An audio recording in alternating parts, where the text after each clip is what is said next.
who are going to lead us through the first part, and then there'll be an opportunity for us to share in discussion a little bit later. But Duncan, over to you. Well, thank you very much, Simon. It's lovely to see so many familiar faces as well as some visitors as well. Great that you've all been able to join us. So this evening is called Provoking Questions, and it's a chance to exchange ideas, particularly about music.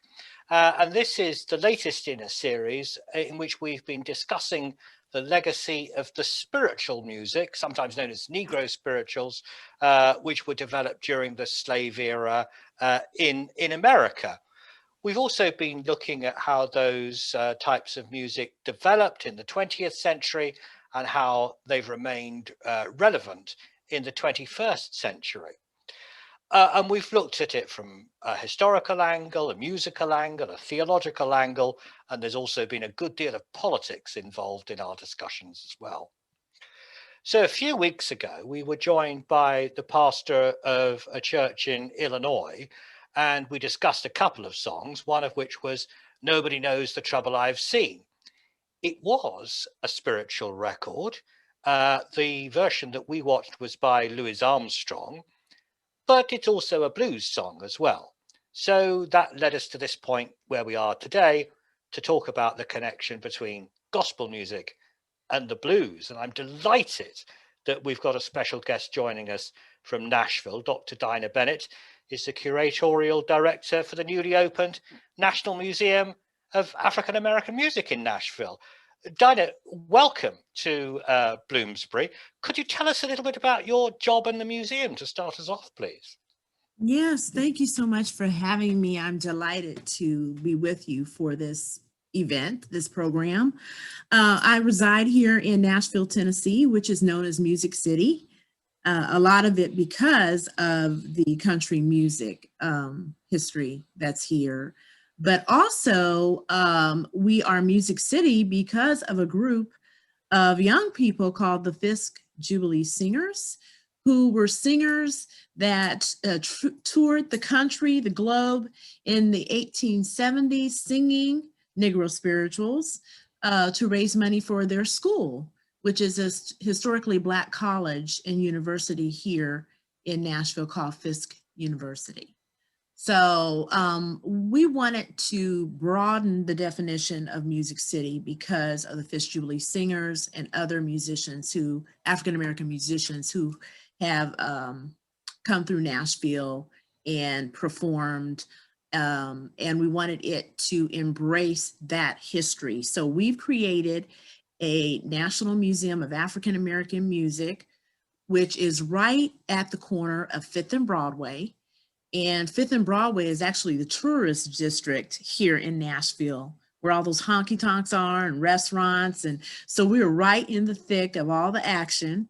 And the museum is the first of its kind to showcase the many genres, over 50 genres and subgenres that African Americans have created, influenced, and impacted. We start in the 1600s when the first Africans were brought over as enslaved peoples, and we bring it all the way up to the 2000s. So we opened last week to our members, museum members, and we're opening this weekend to the public. We're very excited. The museum is wonderful, and people come in and they get the music, but they also get the history.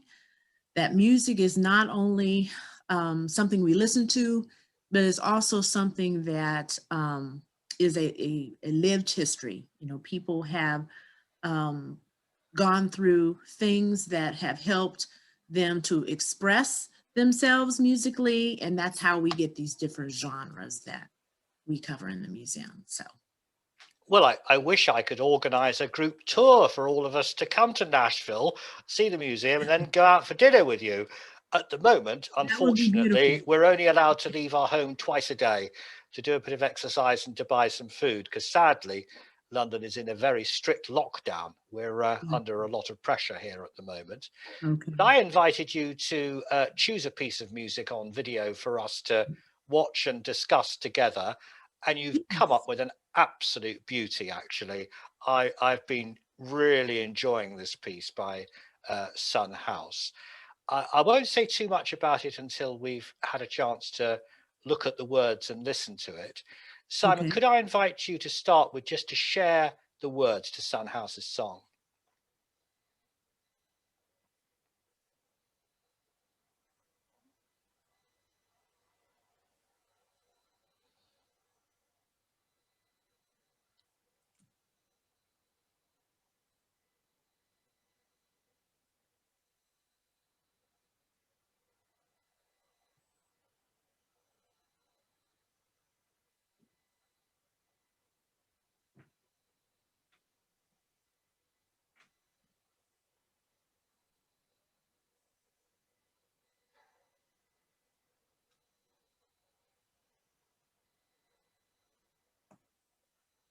What I'll do a little bit later is I'll put the words in the chat so that you can look at them. You should be able to pick up the gist of what Son House sings.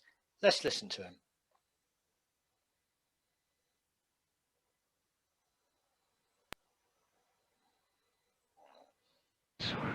I said, well, I'll make a piece about preaching the blues.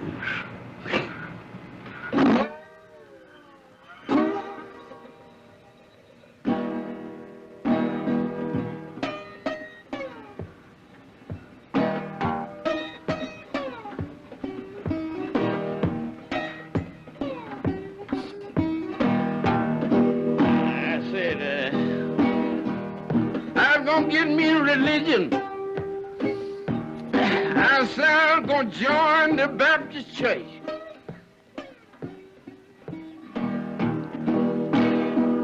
Yeah, get me religion. I said I'm gonna join the Baptist church.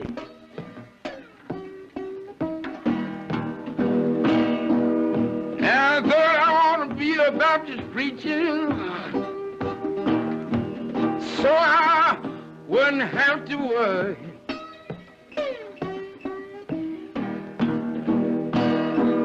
You know, one deacon looked around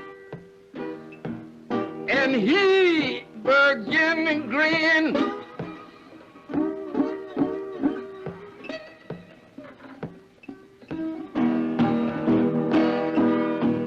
Oh, one deacon looked around and he began to grin.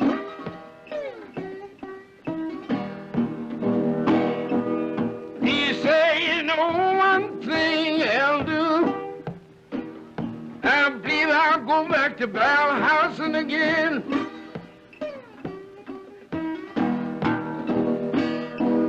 You know, one sister jumped up and she began to shout. Yeah, one sister jumped up and she began to shout.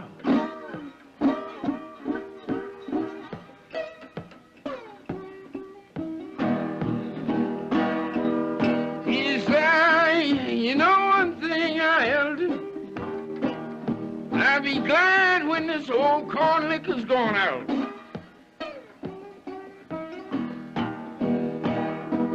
That time I grabbed up my suitcase and I turned down the road.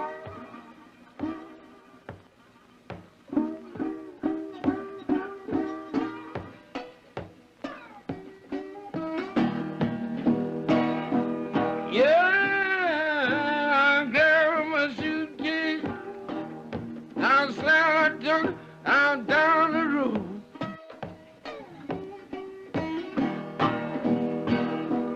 Let's say farewell now, church. May the good Lord bless your soul.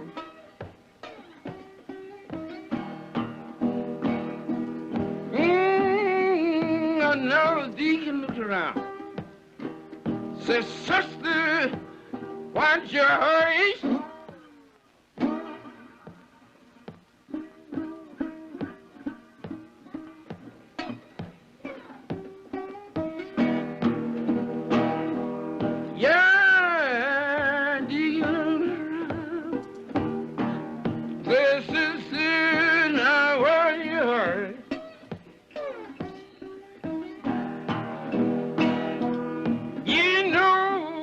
drinks corn liquor, then your wives are harbor scared.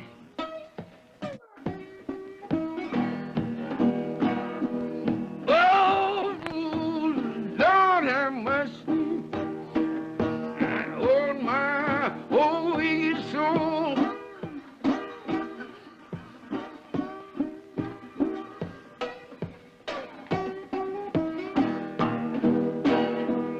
Oh, Lord have mercy on my old weak soul. You know I wouldn't mistreat nobody, not for my weight in gold.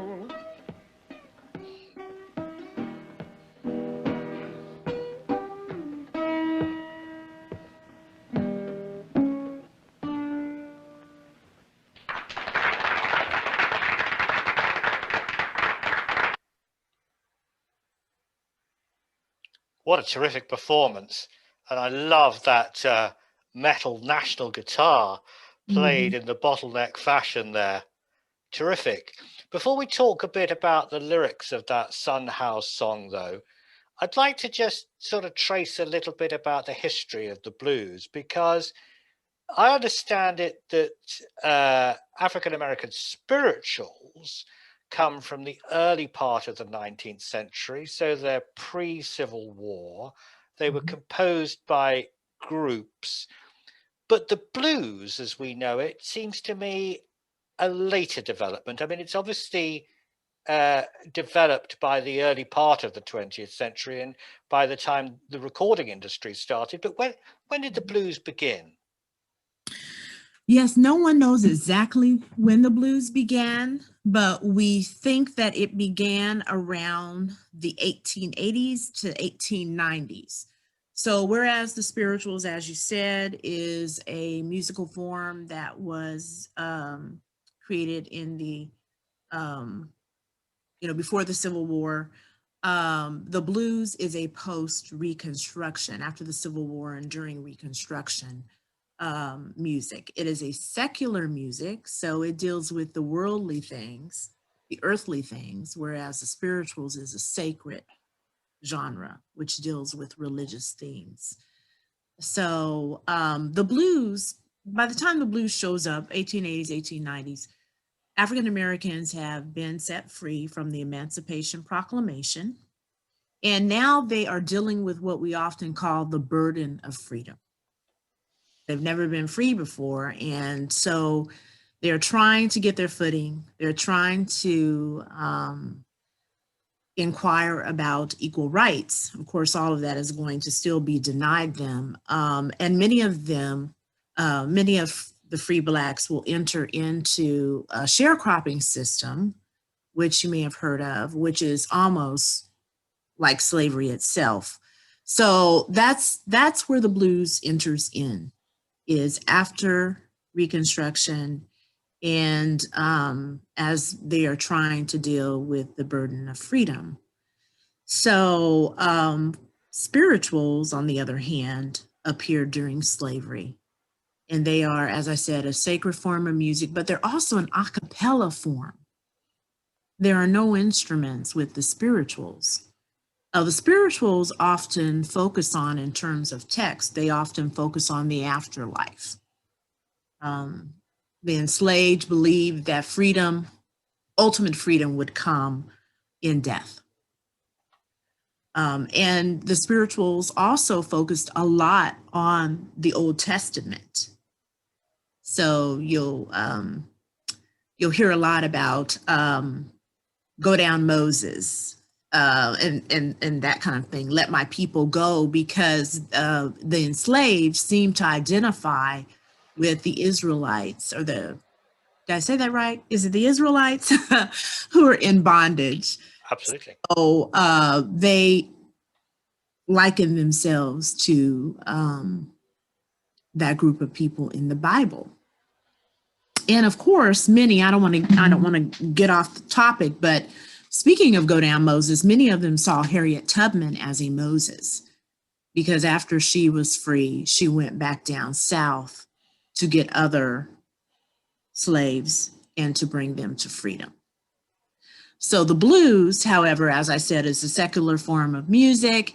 It deals with the earthly, worldly things. The blues comes from the oral tradition. It began as a music that was accompanied by instruments, but not necessarily written down.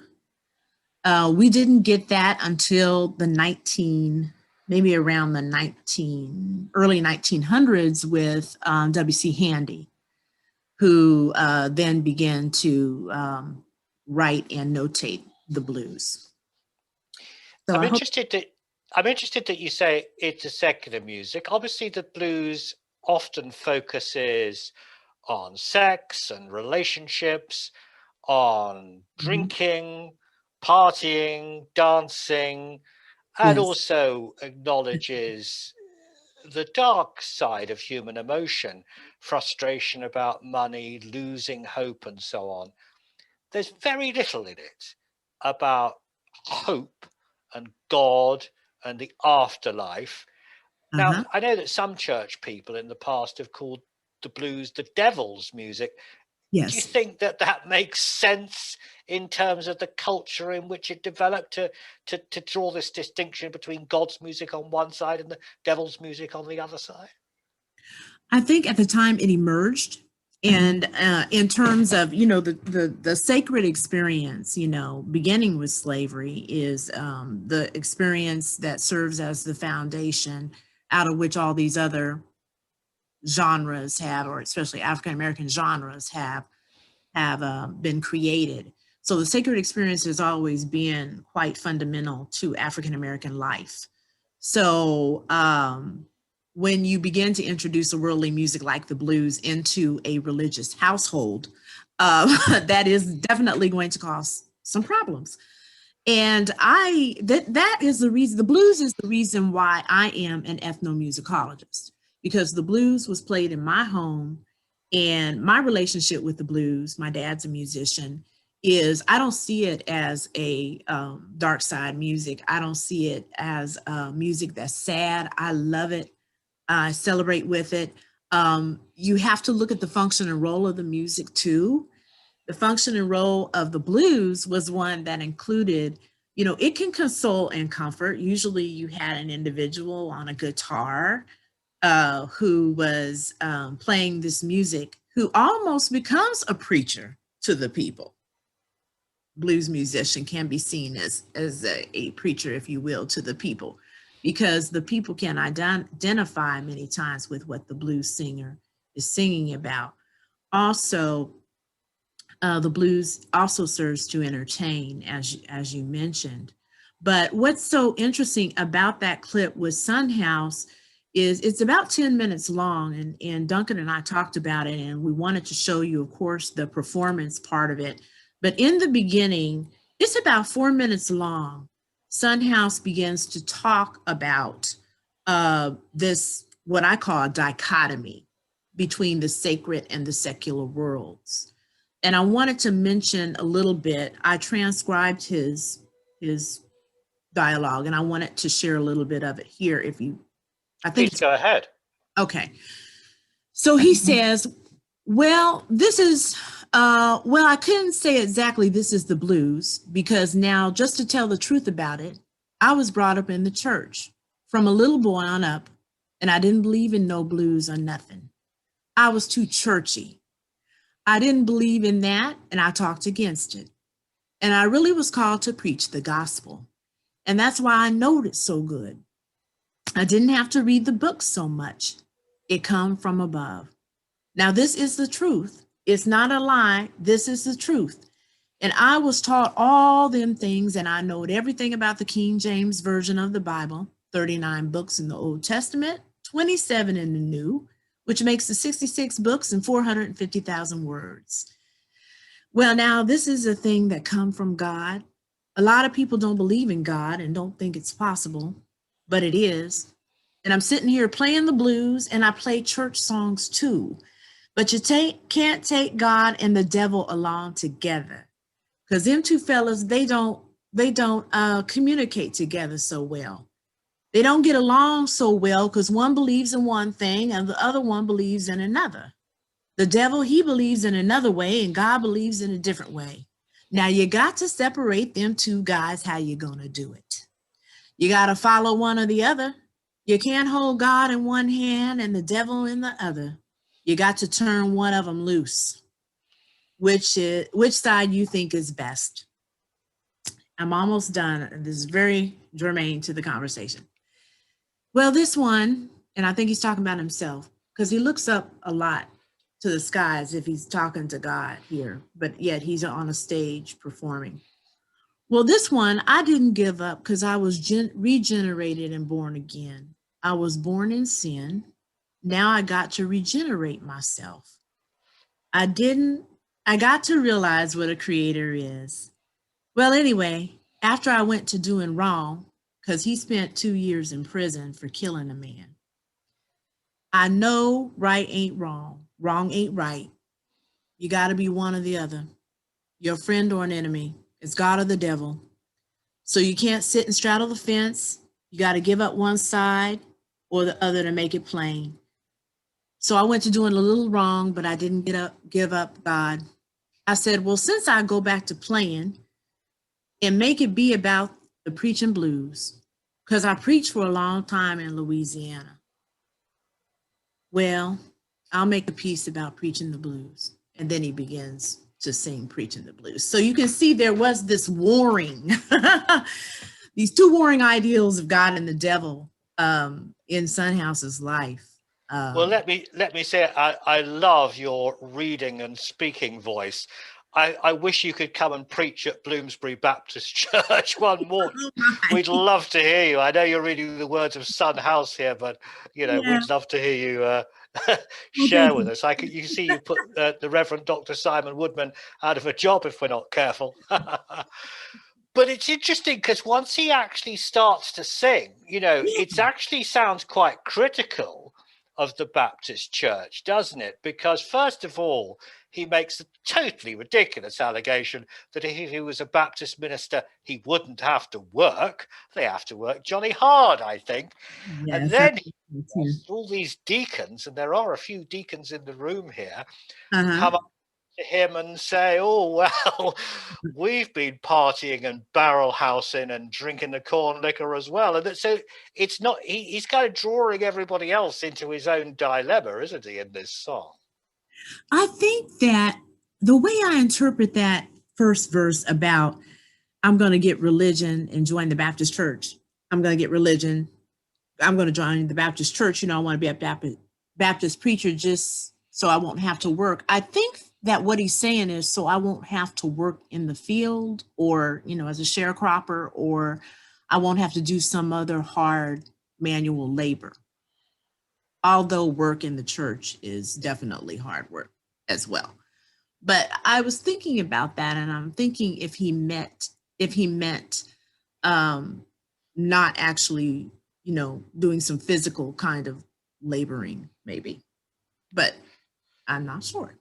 That's one. But later on, he says he grabbed his suitcase and he took off down the road, which is a classic blues trope, isn't it? People are always picking up their suitcases and getting onto the cabooses of trains and traveling on. But he does make it pretty clear at the end. He says, I said, farewell, church. May the Lord bless your soul. I wish I had a heaven of my own. I'd give all my women a good old happy home. I'm going to preach these blues, and I'm going to choose my seat and sit down. I'm going to preach these blues. That, to me, sounds like he's made a choice to leave the church. Yeah, I think so, too. And, like I said, this has been this sacred secular dichotomy is so common throughout a lot of different music and throughout the African-American experience, because I don't know if you all are familiar with the blues singer Ma Rainey. There's actually, if you get Netflix, there's actually a Ma Rainey's Black Bottom, which was a play written by August Wilson, but it's been made into a movie. And Ma Rainey was a blues singer in the 1920s and 30s, and she performed with a band. In her band was a man named Georgia Tom, who was her pianist, playing the blues for Ma Rainey. However, he got religion, and he became Thomas A. Dorsey, Georgia Thomas A. Dorsey, the father of gospel music. And he wrote Precious Lord, Take My Hand. Precious Lord, Take My Hand. So see that sacred secular dichotomy there. You know, he even recorded with a man named Tampa Red a song called It's Tight Like That. Now, you can't get more secular than that. And then he goes on, you know, to create this wonderful body of religious music known as gospel music. And then if you look further down into the history, you see people like Sam Cooke, if you're familiar with Sam Cooke. Yeah. And Sam Cooke used to sing with the Soul Stirrers, a gospel group, and then he went on to sing secular music. Aretha Franklin, brought up in the church, her father was a minister, went on to sing secular music. So the sacred secular dichotomy is very real and continues today. I want to open it out to discussion in just a moment, so I'll call out to the people in the room in a minute. But I just wanted to explore one other aspect of what Son House was doing there, because just talk about the music for a moment before we go back into the sort of theology and so on. This form of guitar playing on particularly on a national guitar with that bottleneck approach, it just seems so bluesy. And it's very distinctly different form of music and songwriting to gospel music, isn't it? Yes, it is. Yes, it is. First of all, just the mere fact of the instrumentation, you know, gospel music usually does not feature a guitar. It usually features a piano or an organ, and maybe a few other instruments. So, but that is what Son House is known for, is his fiery delivery and performance style, which I think is still an extension of the preacher inside of him. It's interesting to note that his single, Preaching the Blues, which was recorded in 1930, was inducted into the Blues Hall of Fame here in the US in 2017. So he's definitely someone who has made a mark on the blues world and has been a role model for a lot of blues musicians who came after him, including Robert Johnson, who's known as a really early famous Delta blues performer who so-called sold his soul to the devil at the crossroads of Highway 49 and 61 in Clarksdale, Mississippi. So folklore with the blues, and a lot of it features the devil. It's interesting. I'd like to open it out to the people who are attending the meeting today. Has anybody got something that they'd like to observe or comment about the Son House track? Stephen Hance is joining us. Steve's one of my great musical buddies. We've been to lots of concerts together. He led one of the discussions that we had early on in this series about the legacy of gospel music. Steve, I think you're unmuted. Please go ahead. Yeah, thank you. And thank you, Dina, for that. Really, it's been fascinating. I love all this stuff. I used to work at Southwark Cathedral and ran an entire retreat week in Holy Week one year called "Serves Me Right to Suffer," the gospel and the blues. So you know, this is all marvelous, and I'm an Anglican priest. I was raised in the Baptist church, so I have to say I don't really recognize Son House's portrayal of the Baptist church. I think I must have gone to the wrong one. Like I missed out on some excitement there, really. Okay. And I have been to Nashville several times, and then picture where you're located, and I am really thinking it is time to come back. But anyway, none of that is the question. What I was interested in, it was in a way just picking up where you were going right at the end there, in terms of the relationship between the musical form of the blues as against the musical form of gospel. Because one of the reasons it seems to me that they do have such different musical forms is that one is primarily corporate and one is primarily an individual. So, I mean, if we watch what Son House was doing there, and you know, a lot of kind of Delta blues musicians did this. You know, you get a bar of 4 beats followed by a bar of 5 beats followed by a bar of 4 beats. You know, a note gets elongated for an extra bar for no kind of apparent reason. I mean, if you're trying to work with other musicians, they would be you'd be really hard to kind of follow and to keep up with all of that, because it's there's a lot of kind of scope for improvisation, for fluctuation in a way which would you know, throw other people who are trying to work with you. Whereas you know, gospel primarily, seems to me anyway, emerges out of, you know, you have the Jubilee singers groups that you spoke about, you have the gospel choirs that you spoke about. Middle of the 20th century, you've got you've got the quartets and the quintets. Even today, you've still got groups like Blind Boys of Alabama and so on and so on. Mm-hmm. Things need to be synchronized in quite a different way. Need to be tight in quite a different way if you're going to work with other musicians. And what I'm wondering is this: that's a musical form question, but does that flow out of something about the ethos or the purpose of those two musics? Is it just coincidental that blues, you know, comes from a more solitary place, or is that actually something about how those two musics function, about their position within the culture, about where they've emerged from, and so on? Yeah, Stephen, thank you. That's a lot. So I hope I'm understanding your question, but yeah, I do think it's where it emerged out of the culture. Blues, oftentimes, as we said, is an individual that's singing, but also, you know, when you get into like post-World War II blues, which has a more urban kind of sound and instruments are introduced, such as B.B. King, the king of the blues, who would travel with a whole band.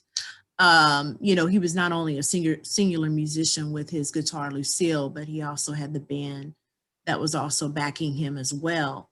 So I'm not sure if I'm answering your question. What's interesting about our museum is that in our religious music gallery, which we happen to have named Wade in the Water. We named it Wade in the Water because that's a Negro spiritual, but also because water is so central to the African-American music experience, the African-American cultural experience, the transatlantic slave trade that brought the slaves over, baptism in the church. Even while the enslaved were trying to escape, they'd often go to the water where they could rinse off their scent if the dogs were chasing them. So Wade in the Water is our religious gallery. The collaborative communal aspect of gospel music is something that we emphasize in that gallery. There's a media interactive that we have created there called Singing with the Gospel Choir. There is a famous African-American gospel singer here, Dr. Bobby Jones, who used to have a television show. And so we enlisted he and his choir called the Nashville Super Choir to film them we went and filmed them. And Dr. Jones in this interactive, he teaches you how to sing Oh Happy Day. Not sure if you know that particular song, gospel song. And so you go in, you're up against the green screen. He comes on the screen with the choir. the lights come on, they record you as you learn the song, and then you're superimposed into the choir stand with the super choir. And then you can take your RFID bracelet and you can download it, and then you can put it on Facebook or wherever. So just kind of riffing off of your comments about, you know, gospel music and such, I wanted to mention that we have that active in our gallery. Thank you. That sounds really good fun, Dina. I can see Udoka had her hand up. Udoka, can I invite you to share your comments with Dina and the group? Yeah, absolutely. Thank you, Dr. Bennett. It was, first of all, beautiful music, but also very interesting to think about how he kind of crosses and crosses back between this like kind of dichotomy between like the secular and the spiritual. I was reading, and this is more of a comment than a question, I guess, but I was, for that I was writing, I was reading Fred Moten's kind of analysis of Aunt Hester's Scream, which is like from like Douglas, and his description of like the screams of his aunt as she was being beaten by a slave master, and how Fred Moten kind of like articulates the sounds, and the way that Douglas describes those sounds is kind of like, I'm trying to communicate this, but what if those sounds kind of fed into, I guess, a lineage of like African American music? So maybe like rather than seeing like blues and the gospel as like, you know, there's the secular and the spiritual, I think kind of like they're like both responses to the same kind of conditions and like same kind of like pain that's kind of historical to the like African American experience, because you have these kind of groans and these moans and this sense of like you're kind of between things, where maybe the gospel looks towards heaven and towards the aftermath. The blues is concerned with like the kind of, I guess maybe what the like physical body needs in the moment, but both of them are kind of produced by these circumstances of like racial oppression and like a response to them, which so it kind of makes sense that so many blues artists found it maybe not quite as difficult as might have been assumed to be able to cross between those registers, because they're both kind of coming from this sort of lineage of pain.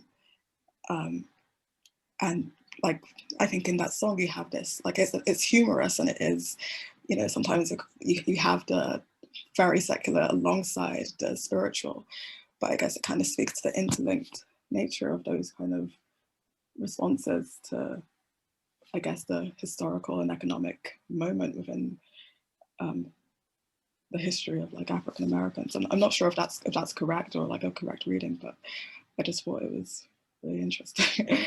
But yeah. Yeah, I think you may be onto something there. I mean, certainly when you think of, he's not necessarily strictly blues, but when you listen to James Brown, he has all kinds of, you know, and all kinds of expressions and such. And even when you listen to Aretha, you know, you can hear the pain and also the joy and such in her voice as well. But yeah, definitely there's a lineage of experiences that are definitely all part of the cultural experience, and that get fed into these musical traditions and what comes out, what we experience as the listener. So, Dina, thanks. Julian, did you have an observation?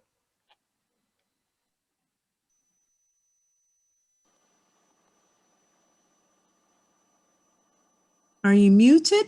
Julian, although you look unmuted, I can't hear your voice, unfortunately. Can you hear me now? We can now, thank you. Can you hear me now? Uh-huh. Yeah. Okay, so we talked earlier about this sort of devil's music divide, and it's not a clear demarcation line, is it? There's so much cross-referencing. So if you think of, say, Mahalia Jackson, she got pretty close to the demilitarized zone at times, didn't she? And someone like Mavis Staples definitely stepped across. but I think there's quite a bit of mystery about Son House. He's definitely not an automatic saint, is he? The church is not full necessarily of saints. He was on the sinner side occasionally. I note that you mentioned 1890s, 1880s, 1890s, and of course, Son House, his actual birth date seems pretty mysterious because he always claimed he was born in 1900, but we know that the first of his 5 marriages was in 1911. So as someone said, he was a pretty early starter on the marriage route. Yeah, and although he was born again, he seems to have deconverted a few times.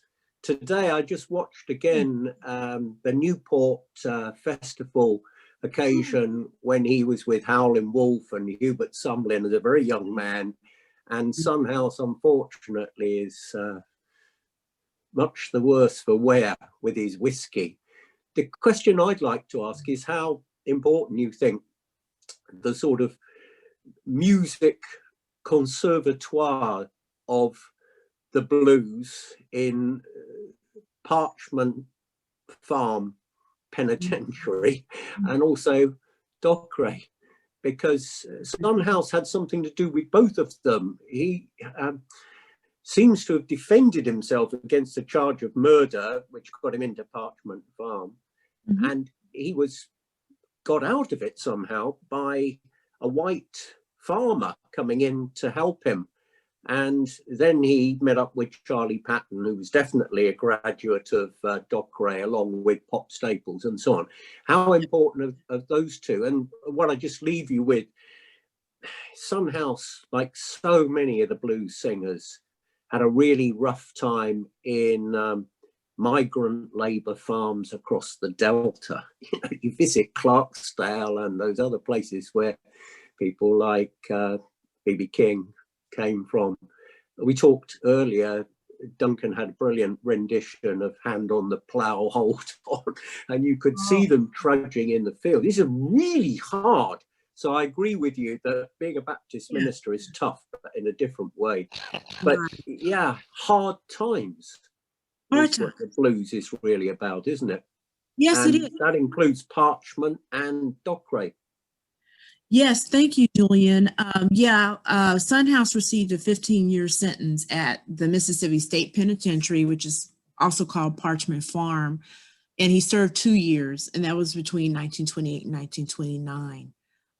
He was kind of lost to obscurity for a while, and then he was rediscovered in the 1960s during the blues revival here. I think that Parchment plays a huge part in some of these blues artists. You had the folklorist John Lomax going through and recording a lot of blues musicians, many that he found in the prison. And we consider prisons and experience in prisons as being one of the themes in the blues that you'll see often. There is also Dockeray Farms. And Dockeray Farms is a place where they say the blues may have begun. It was a plantation, and as you said, Howlin' Wolf, Charlie Patton, they grew up there. I spent a year working at the B.B. King Museum and Delta Interpretive Center, which is in Indianola, Mississippi. So I have lived in the Delta by myself for a year. And before I left, I decided I would visit Dockeray Farms. And it was really eerie because it was raining. I was by myself, finally found it, and ventured a little bit on the grounds, was a little bit hesitant since I was by myself. But Mississippi has blues trail markers. You may be familiar with that, in places where blues artists are born. And there is a blues trail marker at Dockeray Farms that says, where the blues began. And you can push a button and you'll hear Charlie Patton singing, and they have rigged some of the buildings with speakers. And so it's really quite the experience to be there and to ponder if this was indeed where the blues began. But yes, Dockery Farms is certainly important to blues history, as is, you know, as I mentioned earlier, that intersection of highways 49 and 61 in Clarksdale, where Robert Johnson allegedly sold his soul to the devil for an unmatched mastery of the blues. Now, what's interesting about him is that, you know, you're speaking about birth dates and such and death dates. Robert Johnson is buried in 3 places. Yeah. So think about that for a minute. The one place that I visited is in the court, kind of the yard of a church. And we think that's probably the actual burial place. Isn't Robert Johnson the one who said, "See that my grave is kept clean"? Or was that someone else? Bynum and Jefferson? Is that Jefferson? Well, Johnson. and B.B. King used to sing it, especially towards the end of his life. And what's interesting is I had left the museum, but I returned to Indianola for Mr. King's funeral. And in See That My Grave Is Kept Clean, it talks about one white horse and one black horse and the bell tolls. And when we were leaving the church from his funeral and going down B.B. King Road to go to the museum where he is buried on the grounds, the whole procession stopped. The bell started ringing. There was a white horse and a black horse that had Lucille, the guitar, strapped to it. Then the song also says, you know, dig my grave with a silver spade. They dug his grave with a silver spade. It was really something. It was incredible. Did they bury Lucille, the guitar, with him? No, they did not. No, Right. Yeah. Simon, did you want to come in? Oh, thank you. It's been absolutely fascinating. I'm always reminded how little I know about so many things in these kinds of meetings.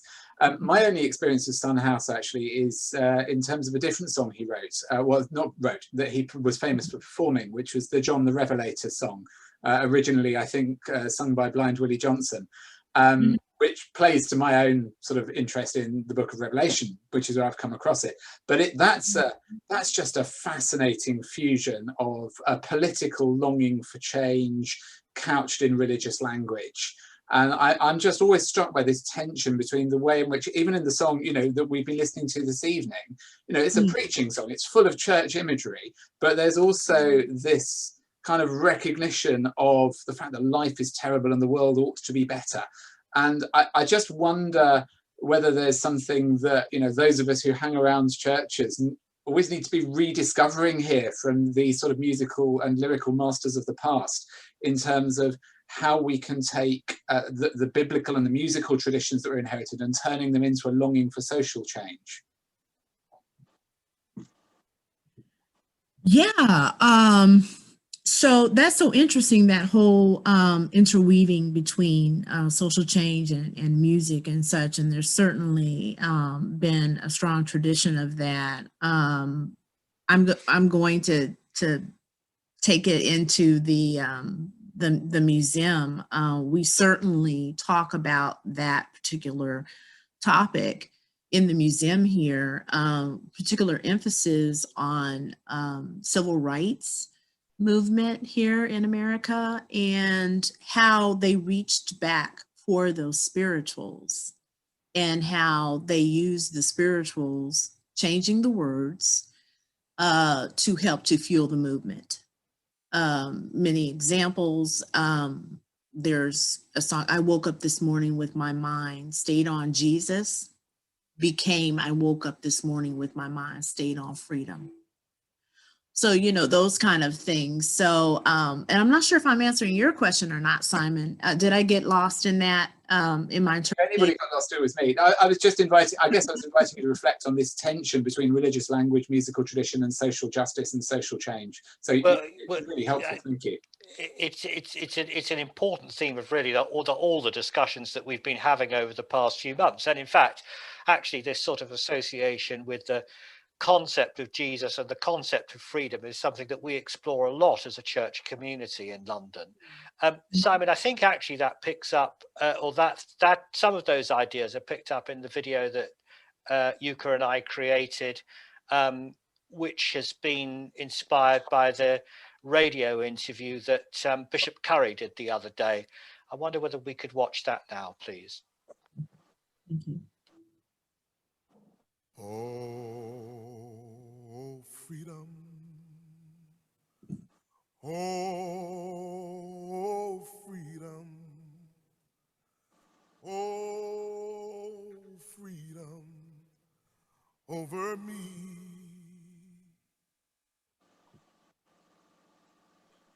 I'm a descendant of African slaves brought to this country against their will, and a descendant of those who had no earthly hope that was discernible, and yet they were the same folk who sang hymns, glory, glory, hallelujah, since I laid my burden down. These were slaves who actually sang a spiritual that said, oh, freedom, oh, freedom, oh, freedom over me. And before I'll be a slave, I'll be buried in my grave and go home to my Lord and be free. They discovered a way to have hope in the midst of utter despair and desperation, which was a way of saying, we will not give up. We will not yield. As long as God is God, there is always hope. And I believe that fervently. As long as God is God and we human beings are not, there is always hope.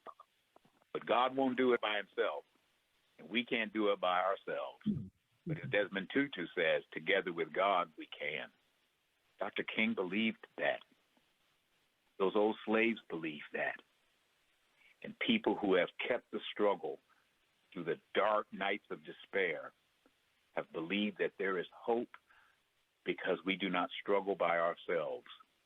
When you struggle for righteousness and justice and love and goodness, you struggle with the help of God. Dr. King said it this way, the moral arc of the universe is long, but it is bent toward justice. And before I be a slave, I'll be buried in my grave and go home to my Lord and be free.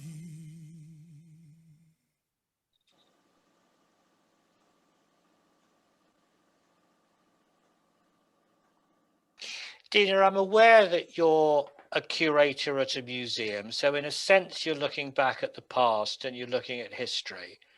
But what does this music say to the contemporary experience of African Americans, or indeed all Americans? How does it speak to today? Yeah, I think that it shows that there is a historic past, there is a cultural past that came out of the experience of certain people, and that experience, that what came out of that culture as an expression of lived experience is actually an experience that can be resonated, that the rest of the world can resonate with. Maybe they didn't have that actual struggle, but they've had other struggles as well. And this music has now become an American music, a global music. That's one of the things that we talk about too, is how this music, whatever genre you're talking about within that continuum that we cover in the museum, is now global, the world over. It has the power to unite. It may be that we draw from the wellspring of this music for struggles, for celebration. One of our taglines is "One Nation Under a Groove," which is from Parliament Funkadelic, a funk music group. But nevertheless, we use it as a tagline because it has that, it communicates that we're all in this thing together as one nation. And there is something to be said for uniting us. And as, is it Bishop Curry? Was it Bishop Curry Yes, as he said, you know, there is struggle, but with God, we can all struggle together, and that we can come through anything with God. So. Well, thank you. And I mean, obviously, the situation in the United States has been very much on our minds and in our prayers over the past few years, but particularly over the past few weeks and the last dark days of the Trump administration. And we do share a common crisis with the pandemic. Our experience here in London, as I mentioned at the beginning, is very severe. Our church community is under a lot of pressure at the moment. We haven't been able to meet together and share in person for several months now, and we don't know when we'll be able to do so again. But it really has a lot of meaning for us to be able to come together as a group on Zoom. We're delighted that you've been able to share ideas with us, and thank you so much for drawing our attention to that wonderful piece by Son House. I wouldn't recommend that as the practice that our deacons should be following. I think the Reverend Hans was right. He was probably right to leave the Baptists behind if that was the sort of thing that they got up to on a Saturday night. But isn't it always about the difference between Saturday night and Sunday morning? Thank you so much for joining us, Dr. Dina Bennett from Nashville, Tennessee. Thank you. Many blessings upon you all. Thank you. Thank you, Dina. Thank you. Thank you, Duncan. Thank you, Dina. Our tradition is not to hang around on these meetings. We've all got evenings to be getting on with. So I'm going to close the meeting in a moment, but it's lovely to see you all, and I hope to see you all soon. And farewell to you, Dina. Enjoy the rest of your afternoon whilst the rest of us are heading to bed. Bye-bye. Thank you very much. Bye. Thank you.